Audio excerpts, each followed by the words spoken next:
ਸਤਿ ਸ੍ਰੀ ਅਕਾਲ। ਸਾਹਿਤਕ ਸੱਚ ਚੈਨਲ 'ਤੇ ਆਪ ਜੀ ਦਾ ਸਵਾਗਤ। ਮੈਂ ਹਾਂ ਹਰਮੀਤ ਕੌਰ।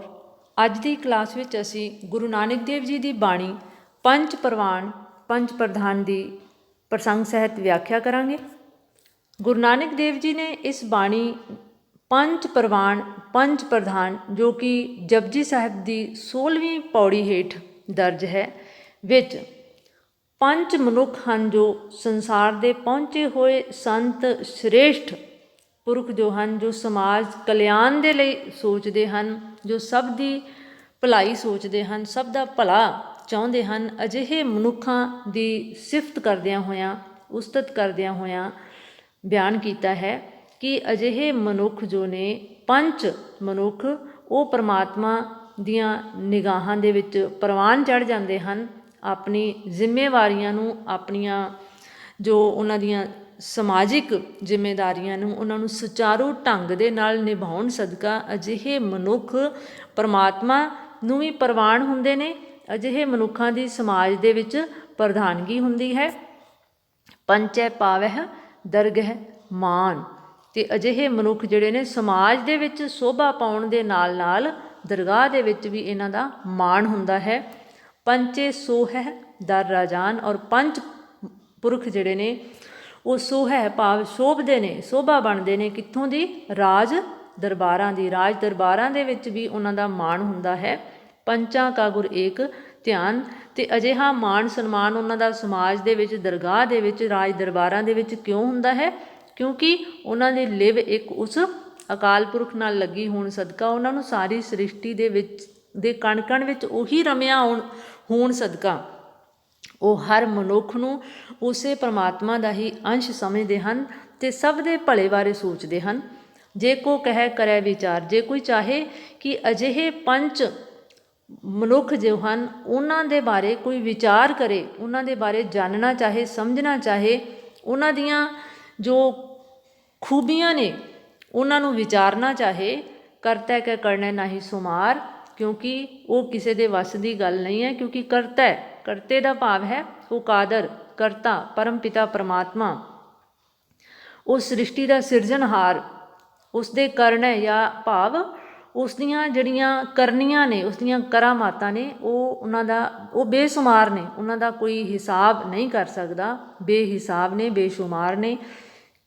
ਧੌਲ ਧਰਮ ਦਇਆ ਕਾ ਪੂਤ, ਫਿਰ ਗੁਰੂ ਜੀ ਫਰਮਾ ਰਹੇ ਨੇ ਕਿ ਧੌਲ, ਆਮ ਬਚਪਨ ਦੇ ਵਿੱਚ ਸੁਣਿਆ ਹੈ ਕਿ ਧਰਤੀ ਜੋ ਹੈ ਜਦੋਂ ਭੂਕੰਪ ਆਉਂਦਾ ਹੈ ਤਾਂ ਆਉਂਦਾ ਹੈ ਕਿਉਂਕਿ ਧਰਤੀ ਦੇ ਹੇਠ ਇੱਕ ਬਲਦ ਹੈ। ਜਦੋਂ ਉਹ ਧਰਤੀ ਨੂੰ ਇੱਕ ਸਿੰਗ ਤੋਂ ਦੂਸਰੇ ਸਿੰਗ 'ਤੇ ਰੱਖਦਾ ਹੈ ਤਾਂ ਧਰਤੀ ਹਿੱਲ ਜਾਂਦੀ ਹੈ, ਤਾਂ ਭੂਕੰਪ ਆਉਂਦਾ ਹੈ। ਇਹ ਬਚਪਨ ਦੇ ਵਿੱਚ ਗੱਲਾਂ ਕਹੀਆਂ ਜਾਂਦੀਆਂ ਸੀ, ਬਜ਼ੁਰਗ ਸੁਣਾਉਂਦੇ ਸਨ ਅਤੇ ਬੱਚੇ ਸੁਣਦੇ ਸਨ, ਅਤੇ ਸਭ ਦੇ ਮਨਾਂ ਦੇ ਵਿੱਚ ਇਹੀ ਗੱਲ ਹੁੰਦੀ ਸੀ। ਪਰ ਗੁਰੂ ਨਾਨਕ ਦੇਵ ਜੀ ਦੀ ਬਾਣੀ ਦਾ ਫਰਮਾਨ ਹੈ ਕਿ ਧੌਲ ਧਰਮ, ਧੌਲ ਜੋ ਹੈ ਕੋਈ ਬਲਦ ਨਹੀਂ ਹੈ, ਇਹ ਬਲਕਿ ਧਰਮ ਰੂਪੀ ਬਲਦ ਹੈ, ਧਰਮ ਰੂਪੀ ਧੌਲ ਹੈ ਜੋ ਦਇਆ ਦਾ ਪੁੱਤਰ ਹੈ। ਦਇਆ ਕਾ ਪੂਤ ਭਾਵ ਜਿਸ ਮਨੁੱਖ ਦੇ ਹਿਰਦੇ ਦੇ ਵਿੱਚ ਦਇਆ ਭਾਵ ਹਨ ਉਹ ਅਸਲ ਦੇ ਵਿੱਚ ਧਰਮੀ ਇਨਸਾਨ ਹੈ। ਔਰ ਅਜਿਹੇ ਮਨੁੱਖਾਂ ਦੇ ਸਹਾਰੇ ਹੀ ਧਰਤੀ ਟਿਕੀ ਹੋਈ ਹੈ, ਨਾ ਕਿ ਕਿਸੇ ਬਲਦ ਦੇ ਸਹਾਰੇ। ਸੰਤੋਖ ਥਾਪ ਰੱਖਿਆ ਜਨ ਸੂਤ, ਕਿਉਂਕਿ ਧਰਮੀ ਮਨੁੱਖ ਜਿਹੜੇ ਨੇ ਉਹਨਾਂ ਦੇ ਹਿਰਦਿਆਂ ਦੇ ਵਿੱਚ ਸੰਤੋਖ ਭਾਵ ਸੰਤੁਸ਼ਟੀ ਹੁੰਦੀ ਹੈ। ਉਹ ਜਿੰਨਾ ਮਿਲੇ ਉਸੇ ਦੇ ਵਿੱਚ ਸਬਰ ਸੰਤੋਖ ਦੇ ਨਾਲ ਰਹਿੰਦੇ ਹਨ। ਕੋਈ ਲਾਲਸਾ ਨਹੀਂ ਹੁੰਦੀ, ਕਿਸੇ ਚੀਜ਼ ਦਾ ਲਾਲਚ ਨਹੀਂ ਹੁੰਦਾ, ਨਾ ਦੁਨਿਆਵੀ ਵਸਤੂਆਂ ਦਾ, ਨਾ ਧਨ ਦਾ, ਨਾ ਦੌਲਤ ਦਾ, ਨਾ ਕਿਸੇ ਅਹੁਦੇ ਦਾ। ਅਜਿਹੇ ਕਿ ਉਸ ਦਾ ਹਿਸਾਬ ਲਾਉਣਾ ਕਿਸੇ ਮਨੁੱਖ ਦੇ ਹਿੱਸੇ ਆ ਹੀ ਨਹੀਂ ਸਕਦਾ। ਕੀਤੀ ਦਾਤ ਜਾਣੇ ਕੌਣ ਕੂਤ, ਕੂਤ ਤੋਂ ਭਾਵ ਹੈ ਮਾਪ। ਇੰਨੀਆਂ ਦਾਤਾਂ ਹਨ ਪਰਮਾਤਮਾ ਨੇ ਦਿੱਤੀਆਂ ਕਿ ਉਹਨਾਂ ਬਾਰੇ ਕੌਣ ਹੈ ਜਿਹੜਾ ਜਾਣ ਸਕਦਾ ਹੈ, ਜਾਂ ਕੋਈ ਮਾਪ ਜਾਂ ਕੋਈ ਮੀਟਰ, ਕੋਈ ਅਜਿਹਾ ਢੰਗ ਹੋਵੇ ਕਿਸੇ ਮਨੁੱਖ ਦੇ ਕੋਲ ਨਹੀਂ। ਪਰਮਾਤਮਾ ਦੀਆਂ ਰਹਿਮਤਾਂ ਦਾ ਕੋਈ ਅੰਤ ਪਾ ਹੀ ਨਹੀਂ ਸਕਦਾ। ਕੀਤਾ ਪਸਾਓ ਏਕੋ ਕਵਾਓ, ਫਿਰ ਉਹ ਕਹਿ ਰਹੇ ਨੇ ਕਿ ਕੀਤਾ ਪਸਾਓ ਏਕੋ ਕਵਾਓ, ਕਿਉਂਕਿ ਸਾਰੀ ਸ੍ਰਿਸ਼ਟੀ ਦਾ ਪਸਾਰਾ ਜੋ ਹੈ ਪਰਮਾਤਮਾ ਦੇ ਇੱਕ ਸ਼ਬਦ ਦੇ ਨਾਲ ਹੀ ਹੋ ਗਿਆ ਹੈ, ਉਸਦੇ ਹੁਕਮ ਦੇ ਨਾਲ, ਭਾਵ ਉਸਦੇ ਹੁਕਮ ਦੇ ਵਿੱਚ ਸ੍ਰਿਸ਼ਟੀ ਦੀ ਸਾਜਨਾ ਹੋਈ ਹੈ। ਜਿਵੇਂ ਕਿਹਾ ਜਾਂਦਾ ਹੈ ਕਿ ਕੁੰਨ ਕਿਹਾ ਕੁੰਨ ਕਹਾਇਆ, ਕਿ ਪਰਮਾਤਮਾ ਨੇ ਕੁੰਨ ਕਿਹਾ ਅਤੇ ਸਾਰਾ ਬ੍ਰਹਮੰਡੀ ਪਸਾਰਾ ਜੋ ਹੈ ਉਹ ਹੋਂਦ ਦੇ ਵਿੱਚ ਆ ਗਿਆ। ਸੋ ਕਹਿ ਰਹੇ ਨੇ ਕਿ ਕੀਤਾ ਪਸਾਓ ਏਕੋ ਕਵਾਓ, ਕਿਉਂਕਿ ਪਰਮਾਤਮਾ ਨੇ ਤੇ ਆਪਣੇ ਇੱਕ ਹੁਕਮ ਦੇ ਨਾਲ ਹੀ ਇਹ ਸਾਰੇ ਕਵਾਓ ਤੋਂ ਭਾਵ ਹੈ ਹੁਕਮ ਜਾਂ ਬਚਨ, ਇੱਕ ਬਚਨ ਦੇ ਨਾਲ ਹੀ ਸਾਰੀ ਸ੍ਰਿਸ਼ਟੀ ਦੇ ਪਸਾਰੇ ਦੀ ਸਿਰਜਣਾ ਕਰ ਦਿੱਤੀ ਹੈ। ਤਿਸ ਤੇ ਹੋਏ ਲੱਖ ਦਰਿਆਓ, ਉਸੇ ਵਿੱਚੋਂ ਹੀ ਸਾਰੀ ਸ੍ਰਿਸ਼ਟੀ, ਧਰਤੀ ਜੋ ਹੈ, ਦਰਿਆ ਯਾਨੀ ਕਿ ਜਲ ਥਲ ਸਭ ਦੀ ਸ੍ਰਿਸ਼ਟਨਾ ਹੋਈ ਹੈ, ਔਰ ਲੱਖਾਂ ਕਰੋੜਾਂ ਜੋ ਦਰਿਆ ਧਰਤੀ 'ਤੇ ਪਰਬਤ ਹਨ ਇਹ ਪੈਦਾ ਹੋ ਗਏ ਹਨ ਉਸਦੇ ਹੁਕਮ ਅਨੁਸਾਰ। ਕੁਦਰਤ ਕਵਣ ਕਹਾ ਵਿਚਾਰ, ਇਸ ਲਈ ਪਰਮਾਤਮਾ ਦੀ ਉਸ ਕੁਦਰਤ ਦਾ, ਉਸ ਰਹਿਮਤ ਦਾ, ਉਸ ਕਰਾਮਾਤ ਦਾ, ਉਸ ਚੋਜ ਦਾ ਕਿਸੇ ਦੇ ਵੀ ਵੱਸ ਵਿੱਚ ਨਹੀਂ ਹੈ। ਕੌਣ ਹੈ ਉਹ ਮਨੁੱਖ ਜਿਹੜਾ ਇਹਨਾਂ ਬਾਰੇ ਵਿਚਾਰ ਕਰ ਸਕੇ, ਇਹਨਾਂ ਨੂੰ ਸਮਝ ਸਕੇ। ਵਾਰਿਆ ਨਾ ਜਾਵਾ ਏਕ ਵਾਰ, ਕਿਉਂਕਿ ਇਹ ਕਿਸੇ ਇੱਕ ਜਨਮ ਦੀ ਗੱਲ ਨਹੀਂ ਹੈ ਕਿ ਇੱਕ ਜਨਮ ਲੈ ਕੇ ਮਨੁੱਖ ਪਰਮਾਤਮਾ ਦੀਆਂ ਜੋ ਰਹਿਮਤਾਂ ਨੇ ਉਹਨਾਂ ਦੇ ਲਈ ਸ਼ੁਕਰਗੁਜ਼ਾਰ ਹੋ ਸਕੇ ਜਾਂ ਉਹਨਾਂ ਦਾ ਅੰਤ ਪਾ ਸਕੇ।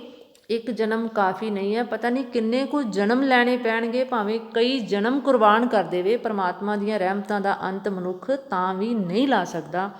ਜੋ ਤੁਧ ਭਾਵੈ ਸਾਈ ਭਲੀ ਕਾਰ, ਫਿਰ ਅੰਤ ਵਿੱਚ ਕਹਿੰਦੇ ਨੇ ਕਿ ਹੇ ਬ੍ਰਹਮੰਡੀ ਜੋਤ, ਹੇ ਅਕਾਲ ਪੁਰਖ ਪਰਮਾਤਮਾ, ਹੇ ਕਾਦਰ, ਹੇ ਸ੍ਰਿਸ਼ਟੀ ਦੇ ਸਿਰਜਣਹਾਰ, ਜੋ ਤੁਧ ਭਾਵੈ, ਜੋ ਤੈਨੂੰ ਚੰਗਾ ਲੱਗਦਾ ਤੂੰ ਉਹੀ ਕਰ, ਉਹੀ ਕਰਮ ਭਲਾ ਹੈ।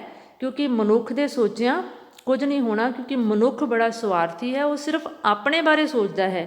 ਪਰ ਹੇ ਅਪਰੰਪਾਰ ਪਰਮ ਪਰਮਾਤਮਾ, ਤੂੰ ਕਿੰਨਾ ਵਿਸ਼ਾਲ ਹੈ, ਕਿੰਨਾ ਸਖੀ ਹੈ ਕਿ ਸਾਰੀ ਸ੍ਰਿਸ਼ਟੀ ਦੇ ਭਲੇ ਬਾਰੇ ਸੋਚਦਾ ਹੈ। ਤੂੰ ਸਦਾ ਸਲਾਮਤ ਨਿਰੰਕਾਰ। ਫਿਰ ਅੰਤ ਵਿੱਚ ਕਹਿੰਦੇ ਨੇ ਕਿ ਹੇ ਅਪਰੰਪਾਰ ਪਰਮ ਪਿਤਾ ਪਰਮਾਤਮਾ, ਹੇ ਕਾਦਰ, ਹੇ ਸ੍ਰਿਸ਼ਟੀ ਦੇ ਸਿਰਜਣਹਾਰ, ਤੂੰ ਸਦਾ ਸਲਾਮਤ ਰਹਿ, ਤੂੰ ਧਨ ਹੈ, ਤੂੰ ਨਿਰੰਕਾਰ ਹੈ, ਤੂੰ ਜੋਤ ਸਰੂਪ ਹੈ, ਸ੍ਰਿਸ਼ਟੀ ਦੇ ਕਣ ਕਣ ਵਿੱਚ ਰਮਿਆ ਹੋਇਆ ਹੈ।